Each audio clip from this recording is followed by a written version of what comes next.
que foram chamados, que foram separados, que habitam no esconderijo do Altíssimo, à sombra do Onipotente descansará. Direi do Senhor, Ele é o meu Deus, o meu refúgio, a minha fortaleza, e nele confiarei. Então o salmista está declarando toda a sua confiança em Deus, porque se nós perguntarmos, todo mundo vai dizer que crê em Deus. Até o ateu ele vai dizer, eu creio que Deus não existe. Mas ele crê que Deus não existe. Mas servir a Deus, infelizmente, a humanidade não é todos que servem, né? O terceiro versículo, porque ele te livrará do laço do passarinheiro e da peste perniciosa. Ou seja, o salmista está declarando que aquele que confia em Deus, no momento certo, na hora oportuna, na hora da necessidade, que ele precisar de um livramento, ele sabe que Deus vai livrar do laço do passarinheiro, ou seja, da armadilha que o mundo nos cerca para querer nos aprisionar. Então ele está declarando que quem confia no Senhor, no momento certo, ele vai dar um livramento, né? Quantas pessoas que a vida já foi ceifada até o prezado momento? Quantos não estão no hospital, nos últimos suspiros, ligados nos aparelhos, e para a glória de Deus nós estamos aqui, né, já bem alimentados, alegre na pessoa bendita de Jesus, agradecendo, porque está faltando meia hora para nós vermos o ano de 2026. No versículo 5, ele diz, não temerás espanto noturno, e nem seta que voa de dia. Ou seja, há uma briga espiritual na noite, que os nossos olhos carnais não podem ver, não podem contemplar. Mas a Bíblia diz que existem anjos degladiando com demônios durante toda a noite. Enquanto nós estamos dormindo, o inimigo da tua vida, ele está tentando a Deus para tirar a tua vida. E Deus, pela misericórdia, envia os seus anjos para batalhar, para que no romper do dia, no amanhecer, tu possa abrir os teus olhos e agradecer a Deus por mais uma noite, que Deus te deu em paz, que Deus te deu um sono reparador, né? E mais uma manhã que você acorda e diz, Senhor, muito obrigado, porque eu dormi bem, eu acordei bem. Por quê? Porque o Senhor quis. Está escrito que o próprio Jesus disse para Pedro, Pedro, o diabo pediu para se andar contigo, mas eu roguei ao meu pai que não deixasse. Ou seja, quem era Pedro, irmão? Era um discípulo de Jesus. E o diabo lá estava tentando a Deus para provar a Pedro se Pedro realmente era crente de verdade. E Jesus rogou ao Pai que não deixasse. Então o salmista diz aqui que quem confia no Senhor, ele guarda do espanto noturno. Quantas vezes as pessoas por aí não estão dormindo, quando de repente acorda sufocado, perde o sono, sonha ali com um pesadelo, um sonho ruim, falta o sono, amanhece o dia. Por quê? Porque naquele momento ali sobreveio um espanto noturno, sobreveio uma seta maligna que conseguiu ferir a pessoa. E muitas vezes Deus dá o livramento, como disse o salmista. Ele também diz que nem peste que ande na escuridão, e nem mortandade que assole ao meio-dia. Não sei se vocês já perceberam que quando morre alguém de acidente numa BR, constantemente naquele local acontece acidente. Sabe por quê? Porque é o que a Bíblia está dizendo aqui, ó. Um demônio fica de plantão ali, de um lado para outro, tentando matar alguém, tentando ceifar a vida de alguém. Essa seta que corre, que voa ao meio-dia, de um lado para outro, querendo saciar-se de a vida de alguém. e muitas vezes não consegue, mata até um cachorro, um gato que vai atravessando na rua, porque ele queria matar uma pessoa, mas Deus não deixou. Do mesmo jeito como a passagem do Gadareno, o inimigo queria matar o Gadareno, Jesus não deixou. E ele disse, pois permita que a gente entre nos porcos. Aí Jesus disse, vai. Quando Jesus mandou ele ir, eles entraram na manada de porco e eles se atiraram no abismo, matando todos os porcos. Ele não conseguiu matar aquele homem que era endemoniado, porque Jesus chegou na hora. Mas ele matou os porcos, porque Jesus permitiu. Versículo 7. 1000 cairão ao teu lado, 10.000 à tua direita, mas tu não serás atingido. Né? Quantas pessoas às vezes está perto da gente, sofre um acidente, sofre um ataque, sofre uma perseguição, um vizinho de um lado, do outro, e você permanece intacto. Por quê? Porque 1000 caiu de um lado, 10.000 à direita, e você permaneceu. Por quê? Porque foi da vontade do Senhor, Ele dá esse grande livramento.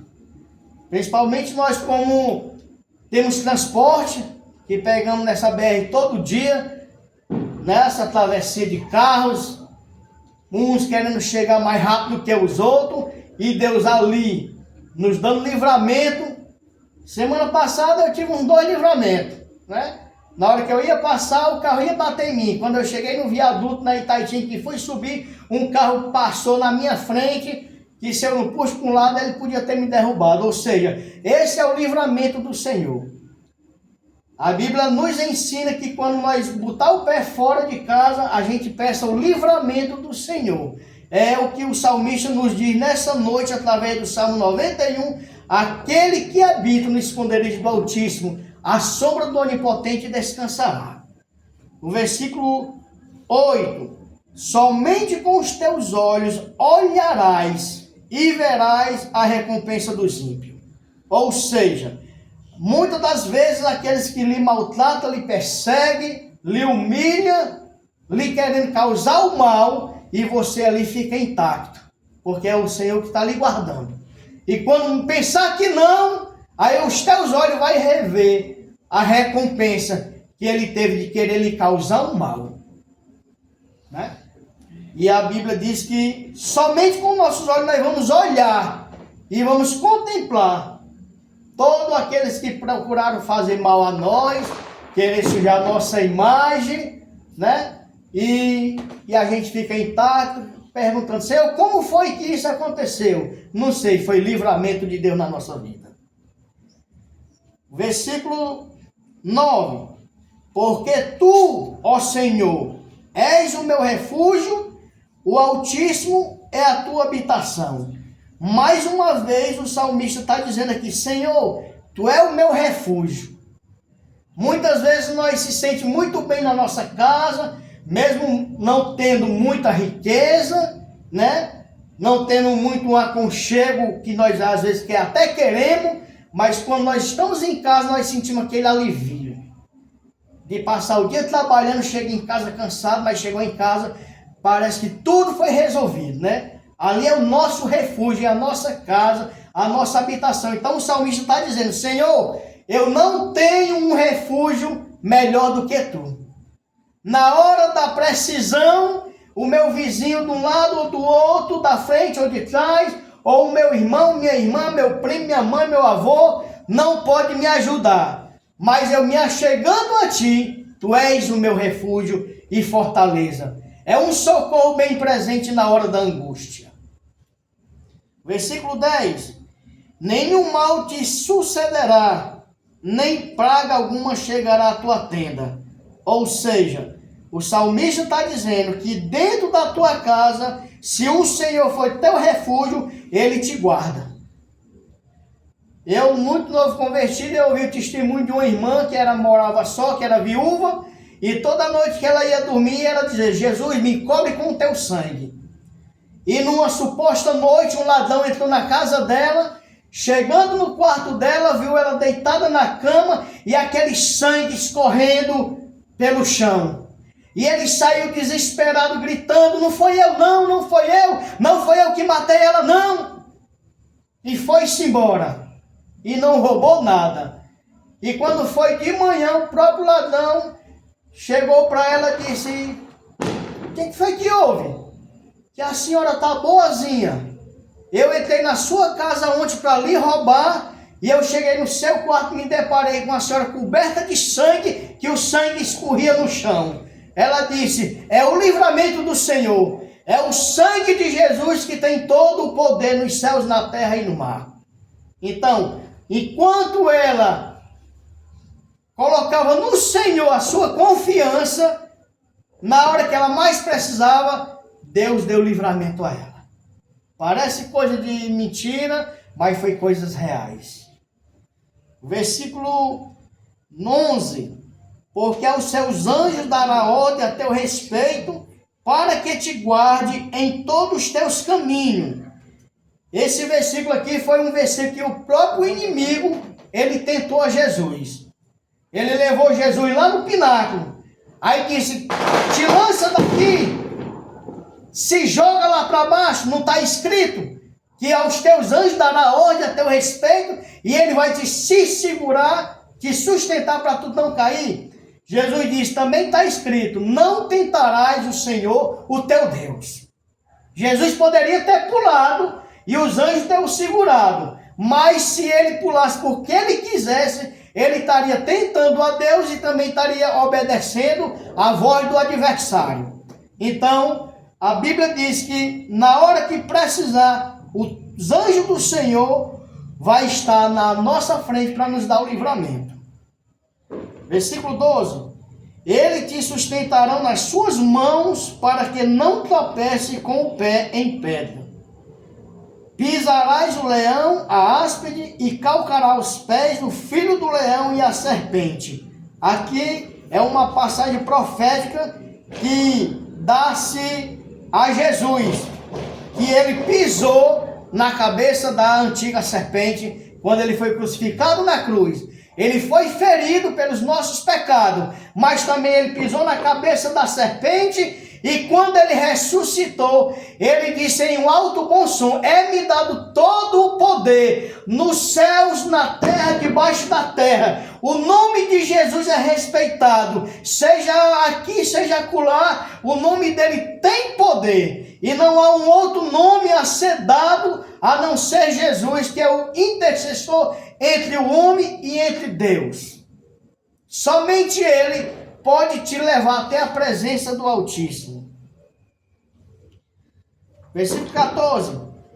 Pois que tão encarecidamente me amou, também eu livrarei, pô-lo-ei em um alto retiro, porque conhece o meu nome.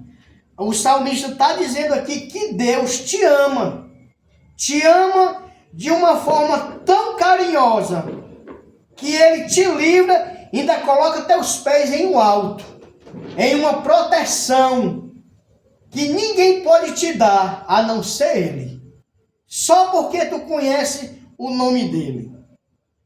Versículo 15. Ele me invocará e eu lhe responderei. Estarei com ele na angústia e livrar-o-ei e o glorificarei. Deus está dizendo aqui: eu vou estar diante dele, quando ele me invocar, eu vou responder.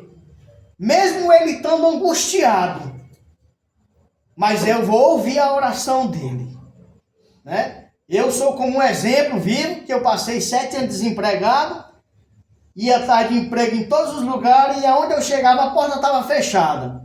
E aquela angústia dentro do meu coração, mas eu não deixava de invocar o nome do Senhor, de orar a ele, e até que um dia ele ouviu a minha oração e me deu um emprego que eu nem imaginava, e para a glória do nome dele, eu sou grato até hoje.